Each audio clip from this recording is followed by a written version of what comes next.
Second part of our AI conversation is all around AI and transportation data. This session will focus on tangible ways AI is helping solve real problems and deliver efficiencies. We've got two panelists who are going to join us on the stage. The first is Justin Skye, co-founder and CEO of Rose Rocket, and the second is Jason Barron, National Logistics Manager at AMJ Campbell. Gentlemen, over to the stage.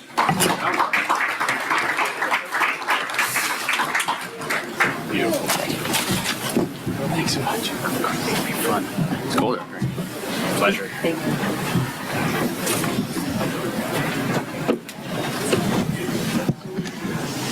All right, let's get comfortable. Good morning, everyone, or afternoon. I know we are the people in the way of lunch, so we will try to be high energy and get you out of here. Just as a quick to start things up, can you put up your hand if you have used AI in your profession in the last month? Okay, so we are experts. Keep it up if you've done it for the last week. Okay, so maybe about a 20% drop off. How about today? Okay, so we still have a bunch of people in this room that are today and have used it professionally. Yeah, his hand's still up in the today. And so today's topic is I'm going to kind of come at a very high level of some of the things about AI. I'm going to go 101 level. No questions are dumb. If you want to, this is a safe space. We can be a little vulnerable with each other if we don't know what's going on. I'm going to go pretty high, and then we're going to actually go right into applied with John here. A couple things you might not know. So ChatGPT, we've all heard of it. We know Sam Altman is the fastest growing app in history. It hit 1 million users in 5 days, and today it has 800 million active users. That'd be nice. OpenAI's projected revenue in 2025 is going to be coming in over $10 billion, 12.7. That's 243% year over year. That's some big growth numbers. They also probably spend more than that, but that's neither here nor there. And then it has already been reported that 71% of all organizations use some sort of generative AI, so LLMs, in at least one function in their business. So this is like today. We're already here. So let's go into some introductions just to tell you a little bit about ourselves. So my name is Justin Skye, CEO and co-founder of Rose Rocket and also TMS.ai. We actually bought that domain name over 8 years ago for $50, so it was a great purchase. It almost clairvoyant a little bit. It was a steal. I can't imagine. It's probably worth more than my company, to be honest with you, at this point. But so TMS.ai, a little humble brag, or even just a brag, is Rose Rocket was started, and we went through something called Y Combinator. It was an incubator in Silicon Valley in 2016. At that time, there was no such thing as OpenAI. Sam Altman was the president, and so I spent a lot of time spending hours with Sam Altman. I had a big, long debate about why I think Toronto's a great place, and he told me it was not, and so we're kind of frenemies a bit. And so Sam then went on and started OpenAI literally 2 months after our experience with him at Y Combinator. Pass it to you. Cool. I'm John Barron, National Logistics Manager at AMJ Campbell. I've been with the company 13 years. I have the pleasure of working through a ton of different business arms of a complex moving company, commercial relocation company, Canada's largest home delivery company that packages 50 to 100 pounds, and a brokerage and asset-based company. So a complicated solutions-based company that is able to service kind of everything. So finding unique partners that can solve all of these things through one software was pretty important. So been partnered with Rose Rocket now for over 5 years, been through different iterations of the program, and yeah, excited to share some of my experience. Excellent. So Rose Rocket was started 10 years ago. Our actual office is about 200 yards that way. We're about 100 individuals, mostly in R&D, sitting down the road, and we've been in transportation a long time. I came from transportation. How'd you get into the game? But I came into it. I ran a small brokerage over a decade ago, and then said I didn't like the software, so I wanted to build my own. And that's how we got into it. How'd you get in? Best Buy kid, got poached. They were like, man, this guy's a good sales guy. Go get him, go get him, go get him. And next thing you know, I'm scratching my head about how to put a household moving team together. And yeah, it was quite the scene. Now here we are. Crazy. I worked at Future Shop. Yeah, small world. Okay, so we're going to go over a small agenda here. We're going to go through the basics. As I said, vulnerability is appreciated here. If you have any silly questions, you can interrupt us if you so choose, or you can wait till the end and we can answer them. But any questions are valid, even the silly ones. Then we'll go through a case study of how AMJ is using Rose Rocket's AI products, and so we can see the application. And then I'm going to hopefully leave you with a little bit of how you might apply it in 2025. We're not going to get into the details. I'm not going to say the product. I'm going to just say from a high level, what's a framework that you can use to take back into your offices to help make a decision. All right, so let's talk about the basics. So, what is AI actually? And so this generation of AI is all based on a breakthrough called LLMs, large language models. This isn't robots or sci-fi, we all know this, but it learns and automates patterns. It's, as you all know, it's rapidly around you everywhere, from spam filters to robot callers to social media influencers. A large portion of a lot of social media influencers are now just dubbed people. And so it's pretty scary times, but also very exciting times. What is a large language model? It is essentially a giant prediction machine. And so if I was to say once upon a, probably everybody in this room would know it's time. And that's exactly what an LLM does. It reads millions and millions of stories and books and articles and watches video and tries to train itself using math, statistics to go, oh, I think that time would be the next word. So everything you come and that you see coming up in ChatGPT or Gemini or whatever your flavor is, in those foundational LLM models, it's predicting every word right after the word that it just wrote, based on statistics. Pretty wild, considering it seems quite coherent. There are other types of very frontier models, foundational models called diffuse models. That's a little bit more complex for the 101 course. That's in 102 next week on Wednesday. All commercial advanced AI, every AI company you see out there is using one of the foundational models. There are a few that are training their own, but if you've seen .ai at the end of their name and they're not OpenAI, Google, Anthropic, Cohere, or Perplexity, they're basically going to be using their product behind the scenes. And that's including Rose Rocket, for instance. So we use a vast array of the foundational models. These models cost hundreds of millions and approaching billions of dollars to train. Can you imagine having to be able to predict once upon a underscore equals time? That takes a lot of training and a lot of heat and electricity, hence why you see this in the news all the time. The interesting thing is, because it's predicting every word right after the word it just predicted, is it hallucinates. Generative AI is very confident. It has been trained to be almost a sycophant, and it is wrong. And you've likely experienced it, where you ask it a question, and you're like, wait, that doesn't seem right. And then you're like, wait, what's going on? And then you question yourself, and you're like, but it does seem very plausible. And so there's ways to sort of interact with AI to kind of beat down those hallucinations, but it's definitely not out of the system. This is why you yourself have to become the sturdy training wheels, as well as thinking about AI as like one of your staff members are on day one, fresh out of college, they know nothing. That's the way I like to approach it. What would you train them in the context window, as we call it in AI, but what would you tell them about transportation, for instance, to be like, hey, we're not open on Saturday, for instance, as simple as that. Those type of things. And so, yes, this is sort of apparent, and it is something we all have to deal with, but it's getting better over time. An interesting note about LLMs and how powerfully confident they are. There was a study that came out 2 years ago about NYU bar, one of the famous hardest bars to write. I think there was a lawyer out here. Maybe you wrote the New York bar. No. And it gave a class access to ChatGPT to write the bar exam. And then it compared the results. And so they had a control group, and then they also stack ranked the students going into that bar exam. Interestingly enough, the students that were at the top of the class going into the bar exam, helped by ChatGPT, did worse on average, and the people that were mid to low did better. Basically stating that it made the top of the class question themselves, hey, wait, I didn't think it was going to go that way. And the middling students were like, yeah, okay, cool, send it. And they would just say yes. And so these are just some of the dynamics that are coming down the pipe. So how do we fix this trust alignment, right? This is very important. So it can't be sort of aside. It has to be sort of embedded. It has to have that context window. And so the context window is basically that giant prompt you all write. And the best people, and some of the young people that work at our shop, some of their prompts are in the thousands of words long. That's how, just for a simple task, they're into thousands of words for the prompt to give it that full context. Or they load in huge amounts of data and then start their conversation with an LLM. It must have the context, exactly as I said, of your customer docs, your instructions, your lanes, all that type of thing. But then we're starting to run into the technology forefront, because can you imagine all your data sitting in this room is probably equal size to a large language model. And I think this one's really, really important, is it must show its work. So a very famous AI researcher, his name's Andre Karpathy. He went to the University of Toronto. He started Tesla Vision. He was the foundational engineer there, and then he was also a foundational engineer at OpenAI.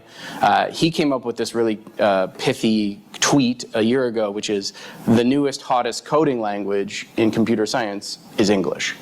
And it's because we are talking to computers finally in English. And Eric Schmidt, the former CEO of Google, who his famous quote right now is he thinks AI is underhyped, not overhyped. It's underhyped at how much it's going to change our lives, is saying that it's going to be dangerous when AI stops talking in English, when it starts talking in its own language to itself. And one of the big important things that they think for AI safety is showing itself, is being able to repeat everything it's doing back in English so we can at least monitor what's happening. So I think this is really important. But at the end of the day, it's not magic. It's just math plus context. Does that make sense? It's stats plus context. That's all that's happening. It's just predicting the human language.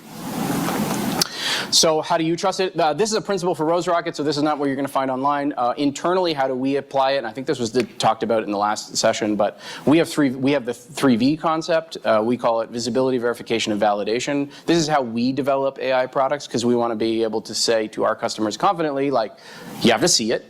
It can't just be magic. The no magic principle is very powerful at Rose Rocket. I think we're going to have verification. Did it do the thing you did? And this is, the last panelist was talking about that 2% variance.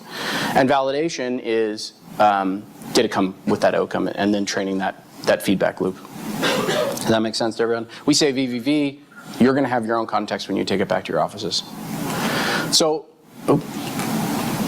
my prediction by Christmas, I put Christmas just because we all know when Christmas is, 2026, I think every carrier in North America, and you could probably largely say brokers, because brokers also seem to adopt very quickly to technology, will have AI working in the background, whether they actually know it or not. So whether you're using another service and they're using AI, or you've intentionally made that happen, this is going to happen. I think that I personally believe that AI is a bigger innovation than the internet by a couple of orders of magnitude. It is much more foundational. The internet is just a connected library. It's just a very easy access library with generation abilities. AI is something brand new and foundational. So we use every person in this room use the internet every day for their personal and professional lives. When I said that about AI, it was probably about 20 people right now. It's going to be every single one of us within the next couple of years. So let's jump in on AMJ. Thank you, John, for listening to that part. And I'll pass to the mic. Cool.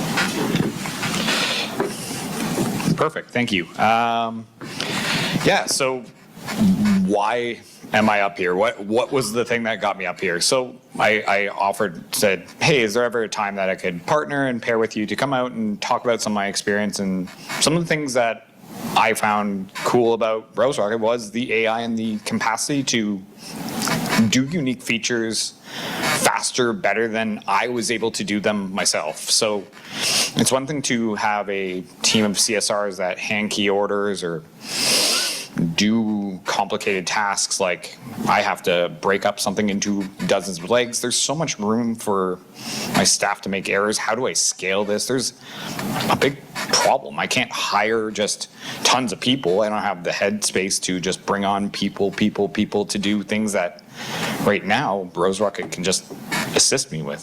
So that was one of the solves. So how do I take a complex order, make it really simple? Easy. Manual orders, I was spending tons of time doing them myself. I'm fast, I'm a good typer, I've been doing this for a while. I was spending 15 minutes of my time just hand keying orders when I could be doing something much better with my time. And how many hours a week am I losing? Probably about 20 hours a week of time just of people, and that's insane. So big time loss, lots of challenge with how that all goes through. So did that go 2 or 1? Okay. I think that was 1. Okay, cool. So how did we scale? So we started using some basic AI things. We started to have some custom automation, some custom workflow that came into our day-to-day. So we brought in information and we started tagging it to assign reps automatically. So when new orders come in, they come in through an email server. The email server brings in that data and creates a new order. And every time that new order comes in, it gets assigned to one of the reps. So they now manage that order start to finish. So instead of me going, typing an order, remembering that I need to assign Bill to this order, the system is now taken away some of that need. It's done all the special stuff that I might have made a mistake, or I might have been talking in an AI conversation and forgot to tag that Bill's the rep, and now I'm freaking out. I've got trucks late and I'm wondering what happened. These are just things that are great and now just taken off of my plate so I can focus my time on coming hanging out and talking about how awesome Toronto is as a place. So the other thing it's great at doing is providing me data. Imagine a Google search that's built for your business.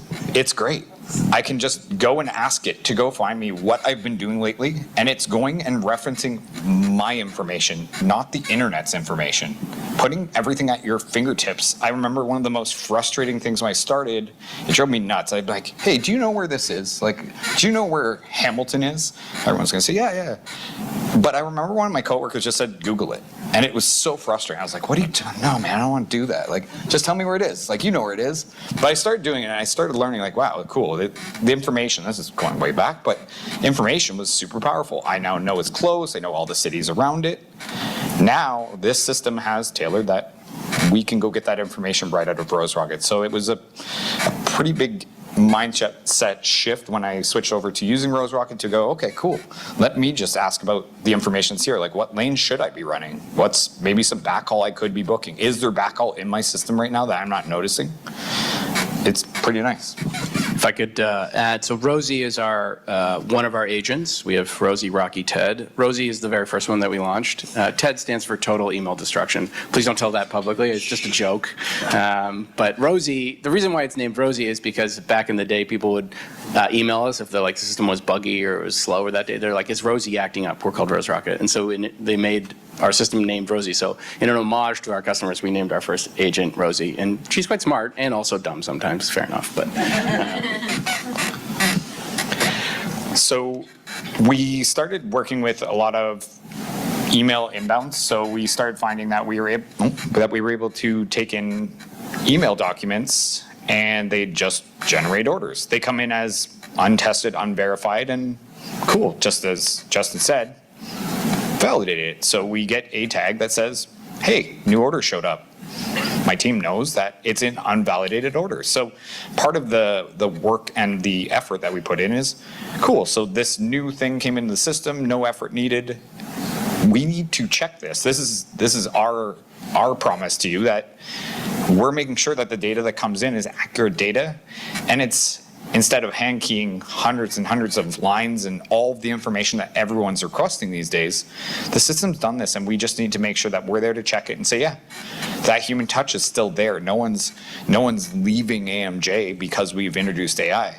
We are actually finding ways to grow our business now, onboard new customers, be able to provide better information quicker for our customers that are looking for that.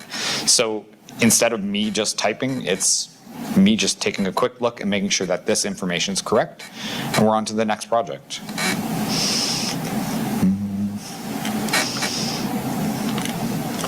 Okay. So how did it change the game? We have been able to quickly take in new orders, onboard new customers, save 20 hours a week plus of time, scale our staff. So we've actually added more headcount in the last 2.5 years than over the last 8 years of me being the logistics manager of AMJ Campbell. So we've actually increased revenue, employees, and been able to better service the customers and the needs by using the tools that are here. AI is a tool that is here to help us make our lives better. So we're now able to just use it on a better level.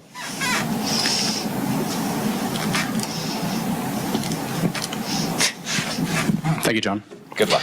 Yeah, the clicker's not our favorite friend. This is not AI. No. So I wanted to leave everybody with a quick, and so we've got 11 minutes here. So I want to, if there are any questions, we'll try to wrap up. But how can you take this back to your offices or to your boss, or if you're the boss, how would you might approach this? This is a general approach. This is not I'm wrong. So like, number one, disclaimer, AI is changing exceptionally rapidly.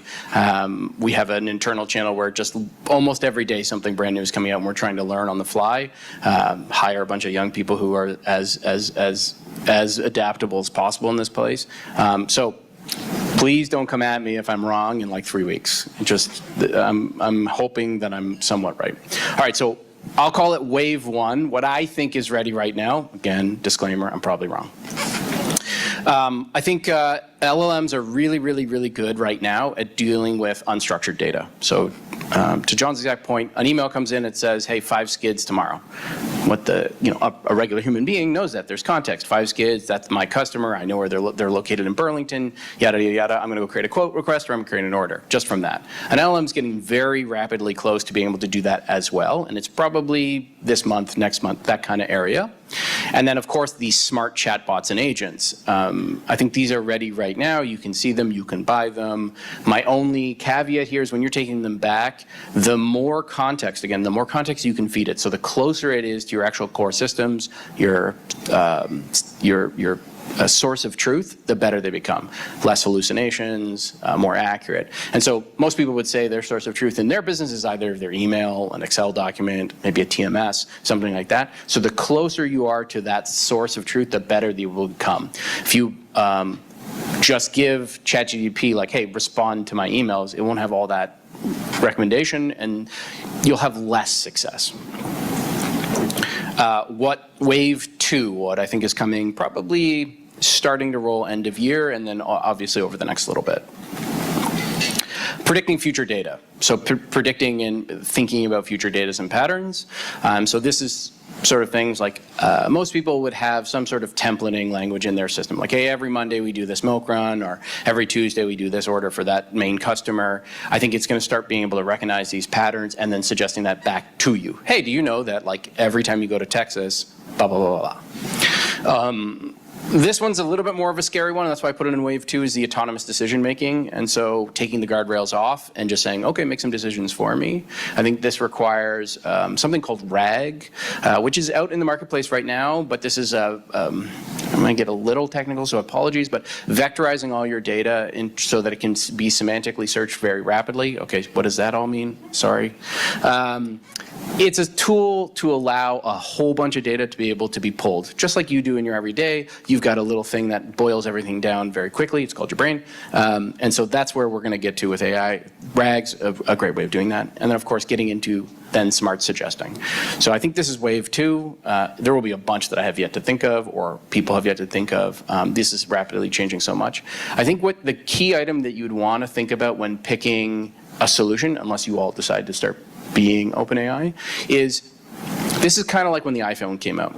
There were businesses that were great when the iPhone came out, and then the apps, like there was Flashlight app company who made a flashlight for the iPhone, and then iPhone added it, and they went out of business, right? Because so that's what's happening with ChatGPT. Like every day, or Anthropic, they're adding new capabilities. And so when you're picking a solution, you want to think, hey, do you think ChatGPT is going to offer this, so something along the model, or is this something that's kind of so far and unique to my business that it's going to be able to create a unique company out of that?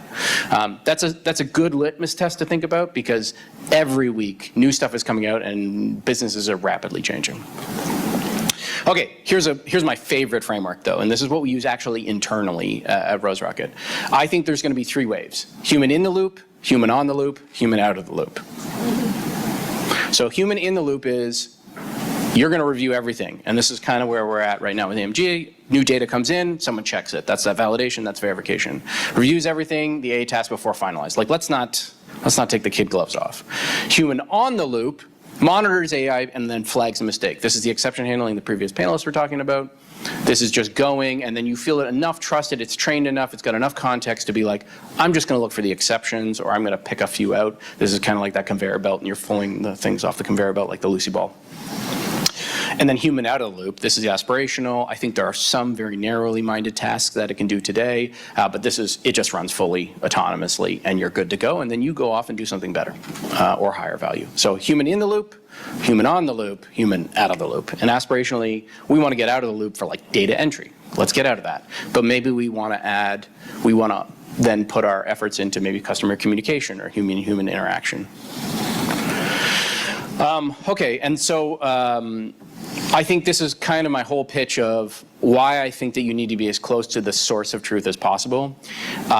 Point solutions. A point solution is like a single piece of tool that does one thing. A very famous tool would be MacroPoint. I think lots of people in this room would know what MacroPoint is. That's a point solution. It does one thing. It does the tracking very, very well, but it doesn't do anything else other than what it's done. That's a point solution. A platform, or a system record, or a TMS, or whatever else you have, it is going to have lots of points of contact and data, and I think that AI is better set up down here because of what I've talked about today, context.